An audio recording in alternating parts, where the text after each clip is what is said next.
Hello guys, welcome to my vlog. Ayan yung ating guys, view or tanawin dito sa Tagaytay. Pronto ako guys, marami ako nakitang puno. Na-miss ko yung honi ng mga ibon kaninang umaga. Ayan, narinig ko din sa wakas. Para din akong nasa amin guys, para akong nasa probinsya ng Bohol, pero andito lang pala ako sa Tagaytay. Nagpaaraw guys. Ayan yung ating lake, Taal Lake. Ayan siya, maganda ang ating tanawin. Kaninang umaga guys ay grabing usok niyan, mga alas 5 patapos na siya. Late na ako bumaba, kaya hindi ko masyadong nakita yung usok. Yung kasama ko ay maaga siya, kaya siya yung kitang kita yung usok talaga ng Taal, yung bulkan. Ayan yung ating weather. Very nice weather, windy dito. So ayan yung kagubatan, kabundukan, kaniyugan. Ayan, so beautiful nature talaga. Yan, marinig mo lang yung honi ng mga ibon, yung mga ba yan sa gabi, dami mo maririnig ng mga yung mga mananap na yun.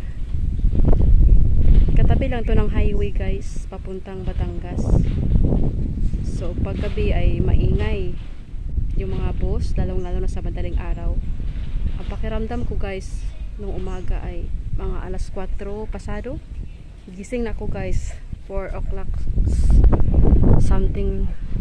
Sabi ko sarili ko, parang hindi ako napatulog. Yun ang pakiramdam ko, hindi ako natulog. Tapos sabi ng pagkagising ko sa umaga, sabi ko sa kasama ko, parang hindi ko natulog Sabi ng kasama ko, anong hindi aga-aga mong humilik? Kasi magkatabi kaming dalawa sa isang bed. Tapos yung aso namin guys ay kawawa, iyak lang iyak siya doon sa amo namin. Tapos pinuntahan ko siya, ayun, dinala ko sa room namin sa 3rd floor. Ayun, tumahan siya, amoy ng amoy sa amin ni ate. Ayaw naman niya matulog sa bed namin. Alam niyang hindi siya pwede sa bed namin ba. Kaya bumaba din siya doon sa gilid ng bed. Doon siya sa tabi ni ate. Sabi ni ate nung mga hating gabi daw, mga 1 o'clock ganyan, 12 to 1 o'clock. Ganyan ay daw ang aso. Ungus ng ungus. Nanibago siya guys pa. Parang tao din. Namahay din siya ba, namahay.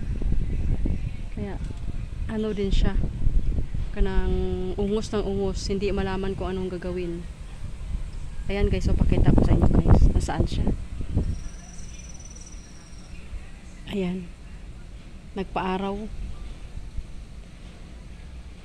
Kaninang magang-maga guys, nagdilig ako dyan sa damo at saka sa halaman, sa Bermuda. Yan, grabe yan, laro ng laro hanggang naligo na lang yan siya. Wala kami dalang towel niya, kaya basang-basa yan. Mabuti nagdala ako ng basahan guys na brown, kasi parang kunyari sa biyahe magbigla siyang ihi, mayroon akong basahan. So yun yung nilabahan ko ng mabuti at yun yung pinunas namin sa kanya, kaya hindi talaga siya totally tuyo. Kaya yun, humarap sa tapat ng ventilador at nagpatuyo din siya. So ayun guys, narinig yung ng ibon. At saka kaninang umaga guys, ang daming unggoy dito, mga babies pa na unggoy.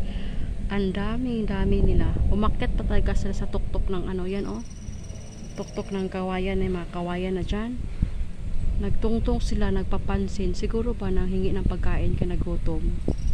Ayun, kawawa. Ang dami nila, ang papayat. Mapayat naman talagang unggoy.